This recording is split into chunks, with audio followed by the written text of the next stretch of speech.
আরজি করের ঘটনায় উত্তাল রাজ্য রাজনীতি। প্রায় ৩ সপ্তাহ হতে চলল, এখনো পর্যন্ত ঘটনার কোনো কিছুর কিনারা করা যায়নি। তারই মধ্যে একটি বড়সড় অভিযোগ করছেন বাম নেত্রী। পুলিশের বিরুদ্ধে এফআইআর দায়ের করে তদন্ত করে কঠোর শাস্তির দাবি জানিয়ে বুধবার পুলিশ কমিশনারকে চিঠি লিখেছেন মীনাক্ষী মুখোপাধ্যায়।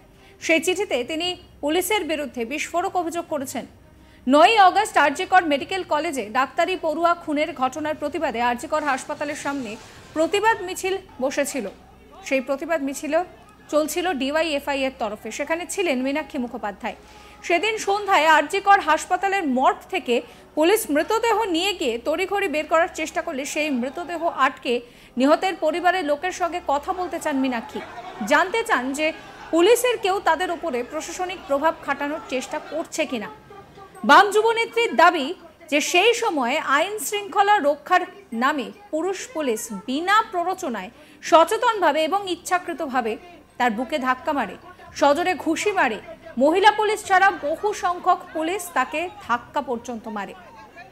সেই পুলিশদের বিরুদ্ধে এফআইআর দায়ের করে তদন্ত করে কঠোর শাস্তির দাবি জানিয়ে এবার পুলিশ কমিশনারকে চিঠি লিখলেন মীনাক্ষী মুখোপাধ্যায়।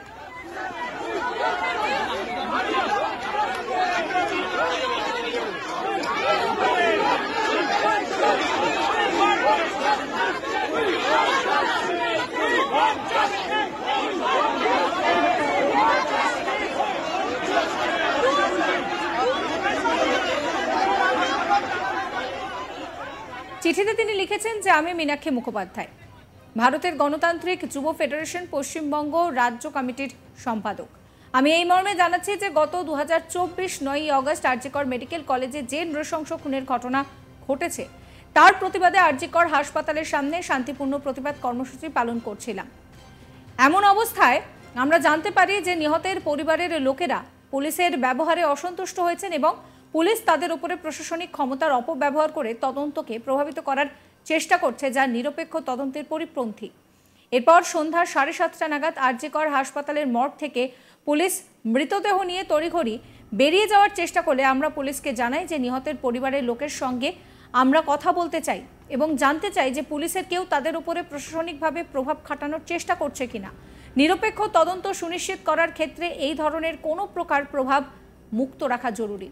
এই সময়ে উপস্থিত পুলিশের একাংশ অভিষেক গুপ্তার নেতৃত্বে কোনো রকম মহিলা পুলিশের অনুপস্থিতিতে আইন শৃঙ্খলা রক্ষার নামে বিনা প্ররোচনায় সচেতনভাবে ও ইচ্ছাকৃতভাবে আমার বুকে ধাক্কা মারে, সজোরে ঘুষি চালায়।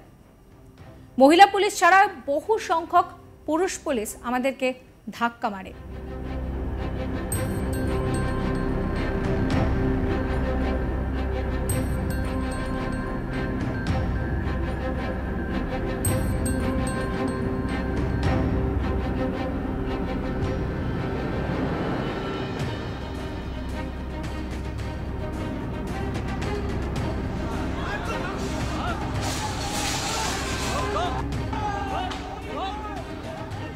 এখানেই শেষ নয়, তিনি আরও লিখছেন যে সাধারণ মানুষের দাবি মেনে আমি এবং আমার বন্ধুরা নিরপেক্ষ তদন্তেও নিশ্চিত করার লক্ষ্যে এবং নিহতের পরিবারকে সুষ্ঠু বিচার পাইয়ে দেওয়ার আশায় প্রতিবাদ করার চেষ্টা করি।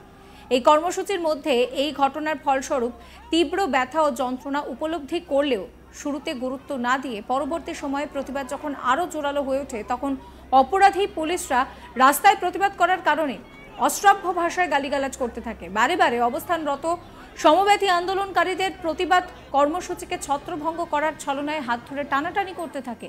পুলিশ আন্দোলনকারীদের পাশবিকভাবে অত্যাচার করার পর নিহতের দেহ নিয়ে বেরিয়ে যায়।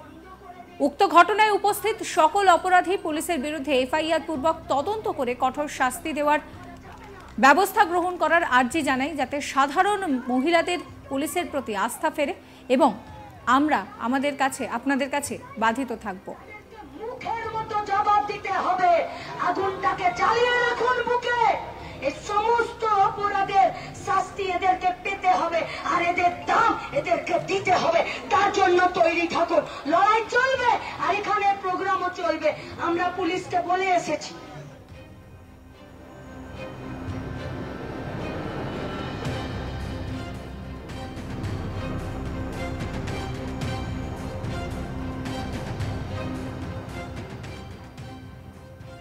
সাবস্ক্রাইব করবেন আজ তাক বাংলার ইউটিউব চ্যানেলকে, ফলো করবেন হোয়াটসঅ্যাপ চ্যানেলও।